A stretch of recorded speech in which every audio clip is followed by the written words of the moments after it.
Sud Radio. Les Français parlent au français.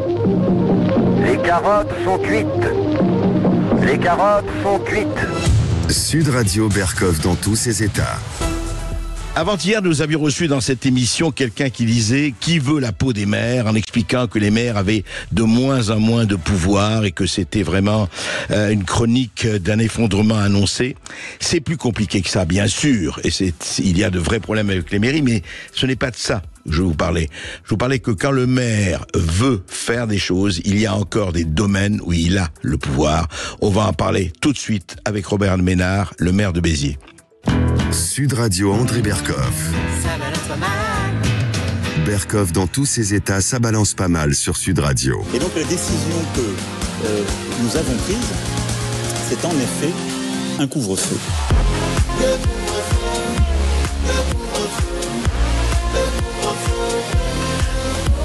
Alors ça, c'était French Fuse, le couvre-feu. Évidemment, ça date, vous avez entendu les quelques mots d'Emmanuel Macron, ça date d'octobre 2020, au moment, effectivement, de la flambée du Covid, et on avait instauré un couvre-feu. Mais aujourd'hui, c'est d'un autre couvre-feu dont on va parler. Bonjour Robert Ménard.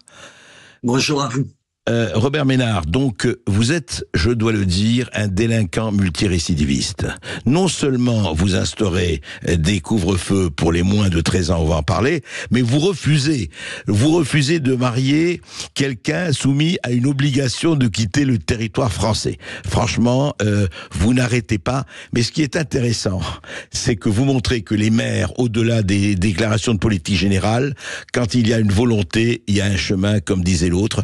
Mais parlons du couvre-feu sur les moins de 13 ans. Alors, beaucoup de maires en ont parlé, mais vous avez déjà agi, vous l'avez instauré, ce couvre-feu.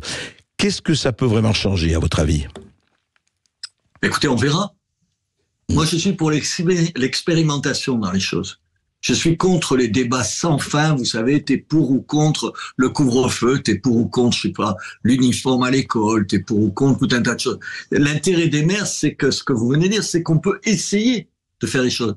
Et on voit si ça marche et si ça marche pas. Soyons un peu plus pragmatiques. Arrêtons de nous envoyer la vaisselle républicaine à la figure tout le temps. Vous savez, en plus, moi, vous pouvez pas me dire que j'ai pas de la suite dans les idées, parce que je vous rappelle qu'en 2014, j'ai instauré le couvre-feu. Mais à ce moment-là, je suis tombé sur un os, si j'ose dire, qui s'appelle la Ligue des droits de l'homme. Vous savez, qui n'a rien d'autre à foutre que d'emmerder les maires. Moi, ils m'emmerdent sur la crèche à Noël, ils me cassent les pieds sur tout un tas de choses, sur l'uniforme, enfin, sur tout ce qui, en gros, touche les gens et à l'appui des gens. Et à ce moment-là, j'ai dû arrêter parce qu'on a eu 4 ans de procédure.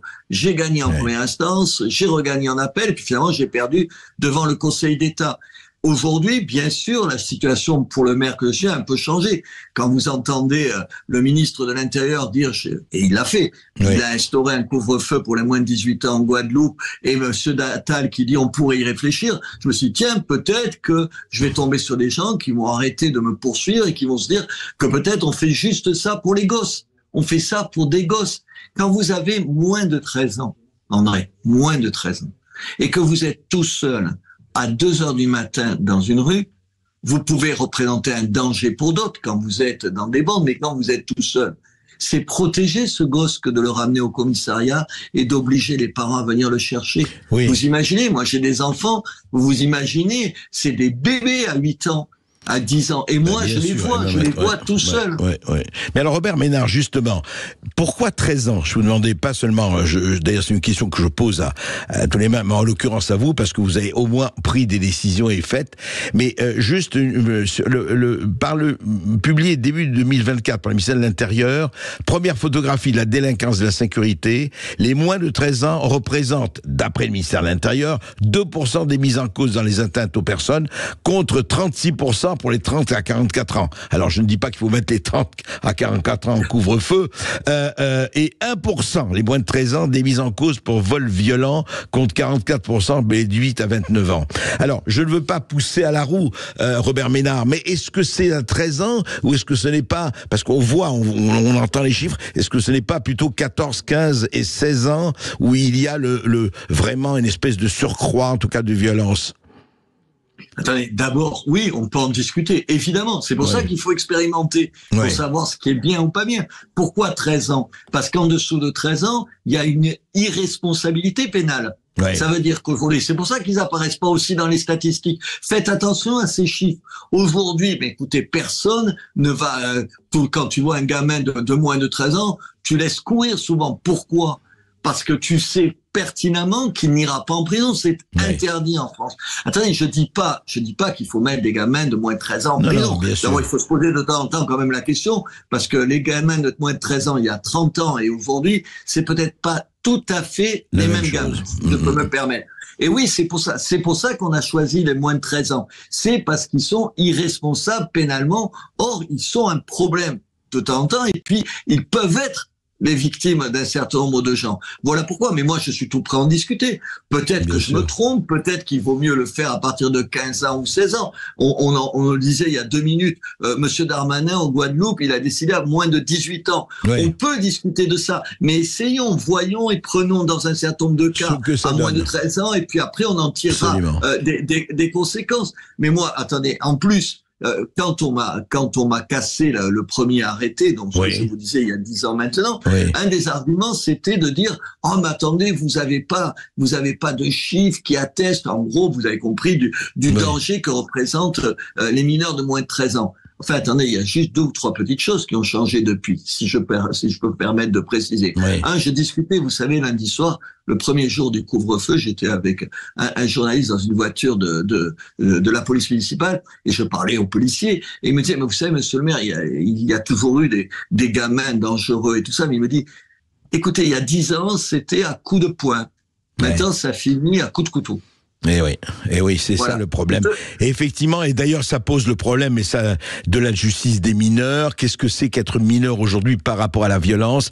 C'est un vrai problème. Mais vous avez raison, en tout cas, ce que vous dites, en tout cas, Robert Ménard, commençons, voyons ce que ça donne, et puis on va plus loin. Mais voilà, et attendez, j'ai pas la naïveté de penser que le couvre-feu pour les mineurs, il va régler tous les problèmes. Je ne le pense pas. Enfin, ni vous, ni moi. On n'est pas assez stupide pour ça, ou assez naïf. Moi, je pense qu'il y a plein de choses qu'on peut faire. Parmi ces choses, il y a le couvre-feu. Encore une fois, essayons. En 2019, alors que je venais de perdre des dettes condamnées, soit dit en passant, à 5 000 € à remettre à la Ligue des droits de l'homme, je l'ai en travers de la gorge encore, si je peux permettre de dire ça. En 2019, il y a des gamins dans le quartier de la Devèze, qui est un quartier difficile, comme on dit pudiquement, vous savez, quartier difficile. Oui, on appelle ça un quartier difficile. Problématique. Dans ce quartier, il y a une école qui est partie en fumée. Parmi les gens qui ont mis le feu, il y avait des mineurs. Et il y avait même André Berkoff, d'anciens élèves de la même école. Quand, l'an dernier, il y a eu des émeutes, on s'en souvient tous, des émeutes, comme maire, j'ai l'avantage de pouvoir visionner les images de vidéosurveillance. Vous savez, qui sont pas accès au public, qui n'ont pas d'accès au public, mais elles sont faites par la ville, puisque c'est des caméras qui sont destinées à la ville. J'ai regardé, j'aurais aimé que des journalistes comme vous soient avec moi. Vous auriez vu l'âge des gamins. Vous auriez vu. Vous vous trompez pas, sur un gamin qui a 18 ans et un qui a 12 ans, vous n'avez pas d'hésitation. Bien sûr. Et c'est tout ça. Mais ça vous inquiète pas? Je trouve ça terrifiant. Et qu'il y ait des gens qui me cherchent des noises là-dessus, qui me les ont cherchées, et tout ça. C'est pas des mesures, André Berkoff, c'est pas des mesures de gauche, d'extrême gauche, de droite, d'extrême droite. C'est des mesures de bon sens. Un gosse, moins de 13 ans, il n'a pas à être tout seul à 2h du matin dans une ville, ni à Béziers, ni ailleurs. Sa place, c'est à la maison. Mais Robert Ménard, vous avez raison, et parlons du bon sens, en tout cas, c'est pas ça. Arrêtons, le réel n'est pas de gauche ou de droite. Le réel, c'est le réel. Et il y a des faits, et les faits, et ce qui est extraordinaire, on est dans un pays aujourd'hui où, pour certains, la réalité n'existe pas, c'est leur perception de la réalité qui existe, ce qui est un peu triste. Mais autre chose, Robert Ménard, je voudrais aborder, vous avez été convoqué là par la police, parce que vous avez refusé, on en avait parlé à l'époque d'ailleurs en juillet dernier, il y avait un mariage et en tant que maire vous deviez célébrer le mariage et il y avait une personne frappée d'OQTF, d'obligation de quitter le territoire français. Vous avez refusé de le faire, vous vous étiez expliqué à l'époque. Mais pourquoi la police vous convoque là? Qu'est-ce que ça veut dire? Pourquoi? Parce que figurez-vous que je serai condamné. Ah bon? Bien sûr. Mais pourquoi? Bien sûr. Ah André. oui, mais condamné Mais à bien quoi? sûr. Condamné pourquoi? Pour Mais quel prétexte? je vais être condamné parce que il y a un article de la Convention européenne des droits de l'homme que la France a ratifié qui défend la vie privée. Et parmi la vie privée, il y a le droit de se marier. Et on me dit, Oui. mais regardez, on marie bien des gens qui sont en prison. Enfin, ça n'a rien à voir. Les gens qui sont en prison, moi je suis pas si vous avez envie de vous marier avec un prisonnier ou une prisonnière, c'est votre affaire. Mais on sait où il est et c'est légal. Je veux dire, le type est Oui, en bien prison sûr, parce bien que sûr. l'État a décidé de le mettre en prison. Bien sûr. Moi, André, je vais être poursuivi. Et vous savez ce que je risque? Je risque 70 000 euros d'amende, 5 ans de prison et d'être destitué de mon mandat de maire. Parce que j'ai fait quoi? Parce que j'ai dit à l'État, mais attendez, c'est pas moi qui ai dit de ce garçon qu'il était en situation irrégulière, Ouais. qu'il était clandestin et qu'il faisait l'objet d'une obligation de quitter le territoire. Mais attendez, mais vous avez qu'à l'appliquer, l'obligation de quitter le territoire. Pendant la semaine qui a précédé ce non-mariage, je Ouais. sais pas comment on dit, puisque je l'ai pas marié ce jour-là, moi j'ai saisi le sous-préfet, le préfet, la police des airs et des frontières, la police tout court, le ministère de l'Intérieur, les magistrats, en leur disant, mais attendez, vous savez où il est? Vous n'avez pas besoin de le chercher, puisqu'il va venir là, Ouais. à la mairie, à 11h samedi, vous avez qu'à venir le cueillir et l'arrêter. Et ils me disent non. Et moi, ils me demandent après, enfin, Attendez, je sais pas Robert s'il faut Ménard, appeler non mais c'est de- intéressant quand ils vous disent non. Ils vous disent non pourquoi? Puisque, attendez, vous donnez une logique. Moi, il y a quelque chose quand même. On va parler du bon sens. Hein, c'est pour tous les auditeurs de Sud Radio et pour tout le monde. Vous avez une obligation de quitter le territoire français. L'État français est tenu, et la justice, d'appliquer cette loi. On sait très bien que sur 100%, il y a 6%, 6,7% exactement d'OQTF qui sont exécutés. Mais ils vous disent non, et quand ils vous disent non, pourquoi ils vous disent non? Ils vous disent non, Mais on le- ne peut pas le faire?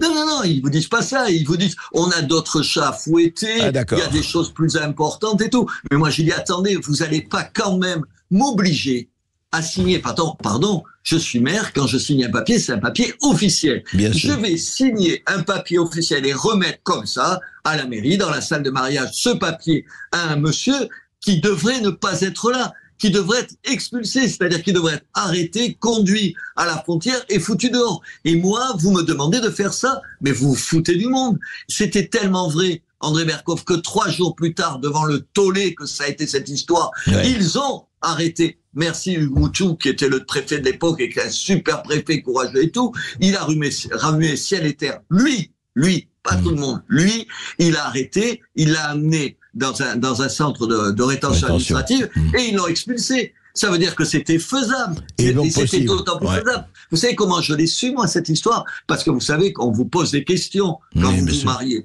Et c'est le monsieur en question qui a dit, 1, je suis en situation irrégulière. 2, j'ai eu des problèmes avec la police, ça c'est sûr, il avait des problèmes de vol et de violence. Et il a dit, on a pris mes papiers, donc les papiers sont à la préfecture, et je suis l'objet d'une OQTF. C'est-à-dire, vous avez compris, c'est pas moi qui ai arraché des aveux, c'est lui-même qui a dit ça. C'est-à-dire Ouais, qu'on avait tous les éléments. On savait même où était le passeport, puisque le passeport avait été confisqué. Donc on n'avait même pas l'argument de pas avoir les passeports. Des fois, on n'expulse pas des gens parce qu'on dit, ah mais est-ce que vous êtes sûr que c'est bien lui? Vous savez, comme les mecs, ils ont Mais foutu quel leur papier portrait, à la Robert poubelle. Ménard, Enfin, quel portrait de la France d'aujourd'hui cela donne, cet épisode. Il est quand même assez hallucinant du point de vue symbolique et pratique. Mais alors, en plus, c'est vous qui allez être peut-être condamné, c'est ça? mais absolument. Mais attendez, j'ai pas été entendu comme témoin. Comme je ne conteste pas, je le redis, ils se serviront de ce que vous m'avez dit là, parce qu'ils écoutent, parce que je réponds et tout. Bien sûr, je suis poursuivi parce que j'ai reconnu les faits. Je vais pas les nier. Et j'ai même dit, enfin, vous feriez la même chose à ma place, André. Moi, j'ai dit 10 fois et je vous le redis, donc ça va encore charger mon cas, parce que tout ça est retenu contre moi demain. Je dis, mais attendez, si c'était à recommencer, je le referai, André Berkoff, je le referai exactement. Parce que qu'est-ce qu'on m'a dit? On m'a dit à l'époque, ah, écoutez, monsieur le maire, on comprend, on peut comprendre et tout ça. Évidemment, bien sûr que tout le monde comprend qu'il y a un problème. Je me dis, mais vous avez qu'à demander à un de vos adjoints de faire le mariage, comme ça vous sauvez la face, vous le faites pas vous et quelqu'un d'autre le fait. Mais je vous foutez du monde, vous croyez pas que ce que je veux pas faire, je vais demander à... Pas de à vague, notre Robert conseiller Ménard, pas de municipal le vague. faire.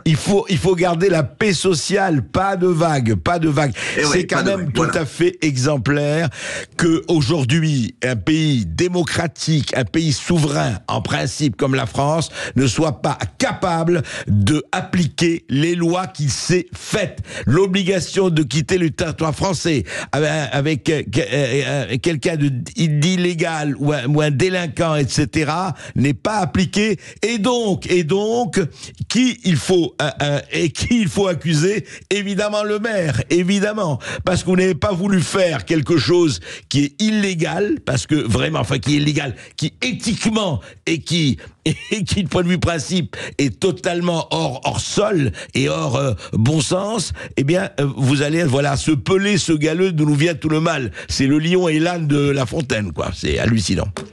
Hallucinant. Robert Ménard, merci. Écoutez, on va suivre ça, vous nous tiendrez au courant, mais c'est vraiment intéressant, ça en dit long sur la manière dont cette douce France est administrée aujourd'hui. Merci de m'avoir invité, André. Merci Robert Ménard d'avoir été avec nous. Je rappelle que vous êtes le maire de Béziers. On marque une courte pause sur Sud Radio et on va repartir avec les perles, les huées et les bravos d'André Berkoff. À tout de suite. Sud Radio Berkoff dans tous ses états. Appelez maintenant pour réagir 0826 300 300.